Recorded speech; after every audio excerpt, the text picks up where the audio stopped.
İkinci Dünya Savaşı sırasında 32 erkek ve bir kadın terk edilmiş bir adada hem de 7 yıl boyunca mahsur kaldı. 32 erkek, bir kadın. Sizce adada 7 yıl boyunca neler oldu?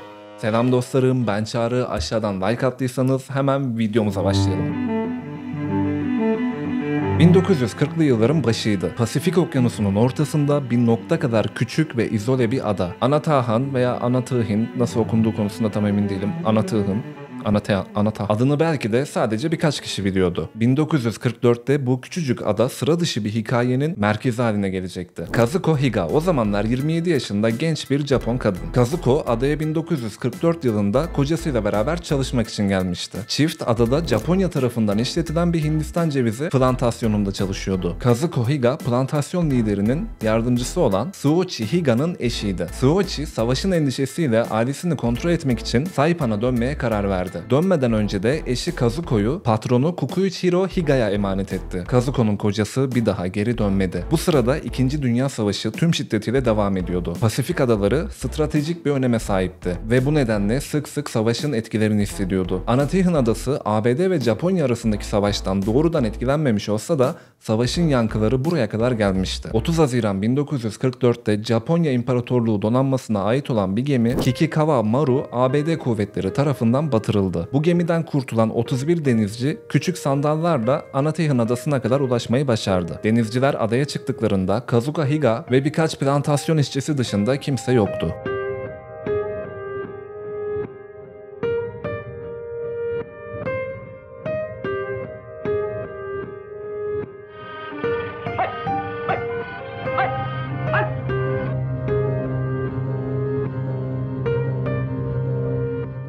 Ada sakinleri denizcilere gazi olduğu için, denizciler de ada sakinlerine ev sahibi olduğu için saygı duyuyordu. Denizciler ve ada sakinleri arasında ilk günlerde belirli bir düzen ve işbirliği sağlanıyordu. Adada çok sayıda kişi olması ve kaynakların kısıtlı olması sebebiyle herkes bir şekilde hayatta kalmanın yollarını arıyordu. Kazuko Higa bu 33 insan arasında tek kadındı ve dolayısıyla çok ilgi çekiyordu.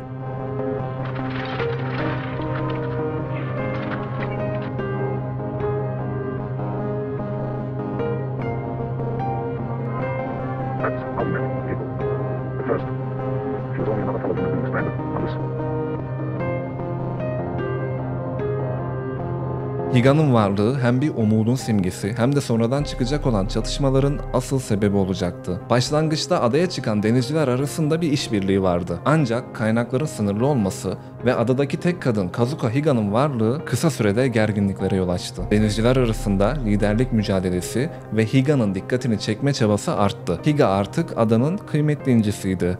Daha sonradan hakkında Anatahan Kraliçesi denilecekti. Kazuko Higa zeki bir kadındı. Az önce de dediğim gibi gitmeden önce kocası onu Kukuichiro Higa'ya emanet etmişti. Denizciler adaya çıktığında Kazuko kendisini Kukuichiro ile evli olarak tanıttı. Burada gerçekten evlendiler mi yoksa bu bir önlem amaçlı mıydı tam olarak belli değil. Denizciler adaya geldikten bir süre sonra kocası olarak tanıttığı Kukuichiro hayatını kaybetti veya katledildi. Ne zaman, nasıl, kim tarafından bilinmiyor. Higa'ya giden yolda bir engel olduğu için kuvvetle muhtemel bu yüzden. 1945'te 2. Dünya Savaşı sona ermek üzereyken adaya bir Amerikan bombardıman uçağı düştü. Uçakta sağ kalan yoktu ama uçağın içindeki malzemeler ada halkına yeni kaynaklar sağladı. Denizcilerin komutanı olan Kaptan Nishikawa ilk başlarda liderlik rolünü üstlendi. Kaynakları yönetmek ve grup içindeki düzeni sağlamak için çaba gösterdi. Ancak zamanla Higa'ya olan ilgisi ve diğer denizcilerle olan rekabeti yüzünden otoritesi yavaş yavaş sarsılmaya başladı. Bu durum adada huzursuzluğun artmasına neden oldu. Erkekler ada hayatına adapte oldu ve hayatlarını kolaylaştırabilmek için ve en önemlisi Kazuko'nun ilgisini çekmek için aletler yapmaya çalışıyorlardı. Deniz kabukları toplayıp onları süslüyor, terlik ve kıyafet yapıp Kazuko'ya hediye ediyorlardı. Bir süre sonra alkol yapmayı bile başardılar. Adadaki erkekler arasında Higa'nın ilgisini kazanmak için farklı gruplar oluşmaya başladı. Bu gruplar arasında Higa'yı korumak isteyenler de vardı. Dolayısıyla sık sık çatışmalar ve kavgalar yaşanıyordu. Bazı denizciler liderlik iddiasında bulunarak kraliçenin ilgisini çekmeye çalışıyorlardı. Onun sevgisini kazanabilmek için her yolu denemeye başladılar.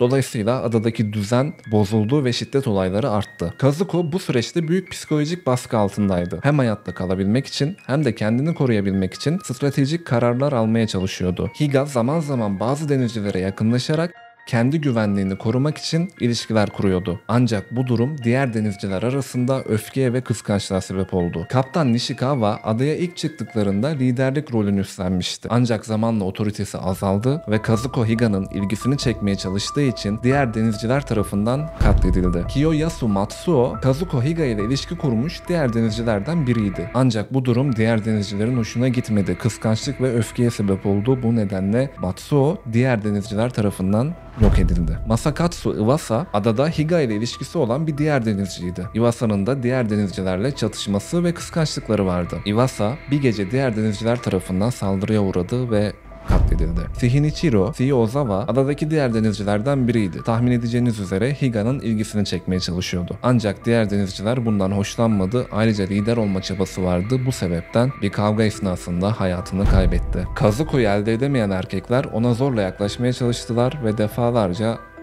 ettiler. Zamanla adadaki düzen tamamen bozuldu ve anarşi hakim oldu. Liderlik mücadelesi, şiddet olayları ve açlık denizcilerin psikolojisini derinden etkiledi. Higa bu zor şartlar altında hayatta kalmaya çalışırken adadaki erkeklerin çatışmalarının ortasında kaldı. Adada geçen 7 yıl boyunca Higa ve diğer denizcilerin kurtarılma umutları yardım gelmedikçe umutsuzluğa dönüşür hale geldi. Higa potansiyel katillerle beraber yaşamak zorunda olduğunun farkındaydı ama başka seçeneği de yoktu. Güçlü durup direnerek hem kendisine hem de diğer denizcilere motive olmaya çalıştı. Adadaki çaresizlik ve umutsuzluk herkesin psikolojisini derinden etkiledi.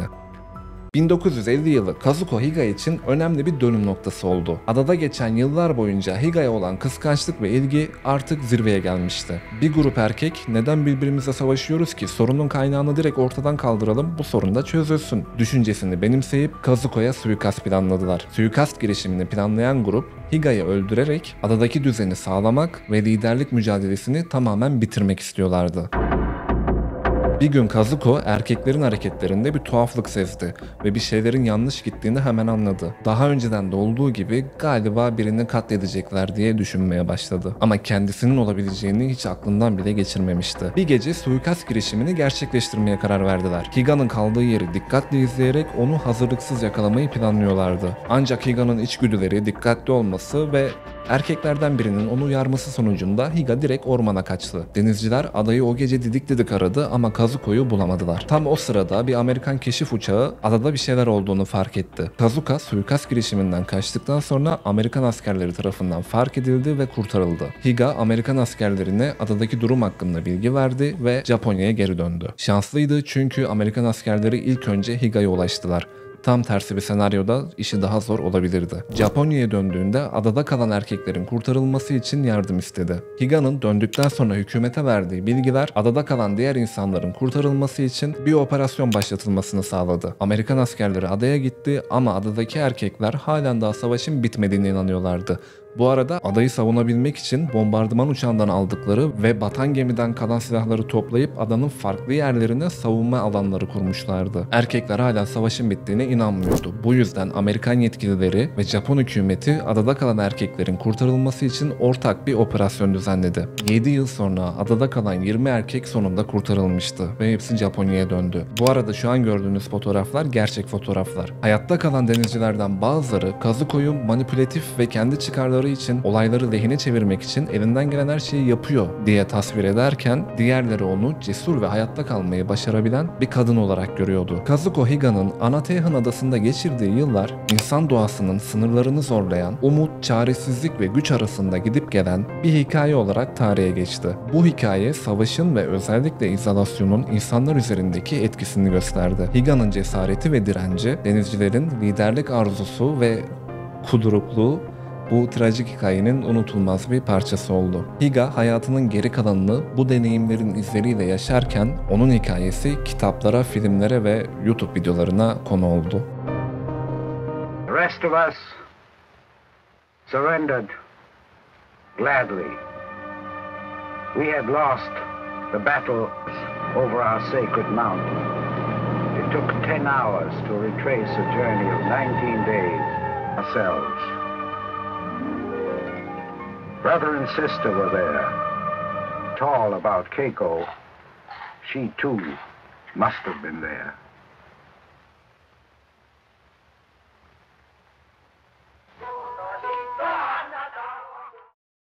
Evet canlarım, izlediğiniz için teşekkür ederim. Buraya kadar izlediyseniz eğer bence bir aboneliği hak ettim. Yani gerçekten desteğinize ihtiyacım var. YouTube'un öneri algoritmasına bir türlü giremedik. Yani beğenmeniz, yorum atmanız benim için çok kıymetli. O zaman yorumlarda ve bir sonraki videoda görüşünceye kadar bay bay.